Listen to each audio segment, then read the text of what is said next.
Jeannie Wolf. Joe, why didn't you have more to say? I had a lot to say, actually, but first of all, I wasn't prepared. I had prepared myself to not win, which is a terrible thing, but you should at least root for yourself, I guess. But I just wasn't prepared to win, so I didn't make any speech. You play such a tough guy so often, and this moment would reveal you as not so tough. Well, it depends on what you have to be tough about. I mean, if I have to be tough about something serious, I guess I could be. But I think this is not the moment to be tough. It's just a nice moment, so I should enjoy that. Over here to Jeannie Wolf. Was it because you prepared yourself to lose that you were so unwilling to talk about what this meant to you? Even on the way in for the last few days when people talked about the Oscar, can you let yourself tell us now what this really means to you?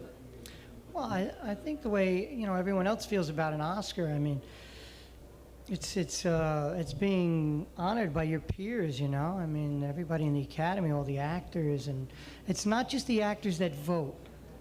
I mean, I'm a big fan of all actors that don't even work. There's some kids that are great actors that never get a chance to read for parts, and so I'm a big fan of those people, and they seem to be the ones that have supported me more than anyone, and those are the ones that this is Jorge. This is for them because they can do it too. Why do you think that the choices of the critics and the choices of the Academy don't go hand in hand most of the time? Boy, that's tough. I don't know. I really don't.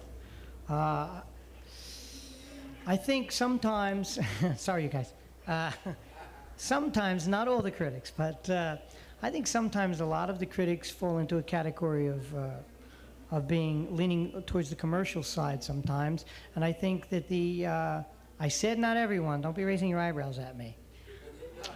I said, but I think that a lot of the critics tend to lean towards the commercial side a little more than the artistic side, and I think that the actors in the Academy sometimes go the other way, but for some reason, the reason I thought that I shouldn't say that.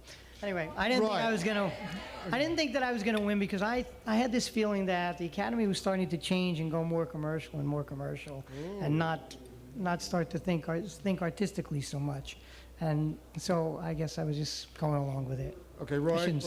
Joe, you were involved in two of the most violent films of the year with Home Alone and Goodfellas. You thought Home Alone was violent? Well, certainly the second half of Home Alone is one of the most violent moments that you'll find on the screen. The difference, though, in making these movies, the difference on the set from, if you know what I'm getting at, the approach in your involvement. Well, I had a real good time making Home Alone. I mean, I just went into it thinking a slapstick and cartoon and making the kids laugh, because I know kids like that stuff, to see somebody fall and get hit, and it's just comical, and I went into it that way to have fun, and with Goodfellas, I thought it was a very serious thing, There's certainly nothing to be taken lightly, Martin and I make light of a lot of those things. We laugh. I mean, we think it's so crazy sometimes. It's so sick and so crazy that we laugh at it, but... Was it funny on the set? No. Some things, I mean, we would laugh about them because it's just so insane, you have to laugh at it, I mean. David? What about that movie and the performance that won you the award? Talk a little bit about the guy you played, what you think about him, what you feel about him, what gave you the inspiration for so much acting artistry in the performance? Well, I don't always look at it as one character. I mean, I try to play all the characters as human beings. I mean, we all screw up in life, and some of us wouldn't like to go back and bring up our childhood and some things that we've done, so we're all not angels.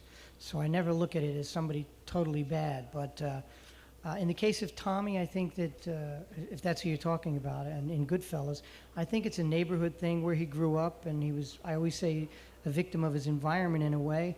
I don't think he was so terrible, except that he was mixed up in his mind and didn't have any care or a psychologist or anything like that. Growing up in that neighborhood, he thought he was fine and doing what he was supposed to do in that environment. I always said he didn't mug old ladies on a subway. I mean, that wasn't his thing. He killed in his own element, and that was it. It was a thing they lived by and died by, and that was their whole thing. So I just played him that way. His mother liked him, and he was nice to his mother. Liz Smith? Joe, I saw you at the De Niro tribute, and you said a lot of very naughty words. Now that you've won the Oscar, are you going to clean up your act? No fucking way. Okay, we have other They're people only waiting. adjectives, remember We're gonna that, have Liz. to move on. One last, you've had like several questions, and a lot of people have Gene, are you got their hands hogging up. things again? Is that it? Over here on the left. Joe, how much of your role in Goodfellas was enhanced because of the fact that Martin Scorsese was on the other side of the camera, and how much does he deserve the nod from the Academy tonight? Oh, that's poor. That's Martin is one of the greatest directors we will ever see, believe me. I'm sure there'll be a lot of other ones that are great.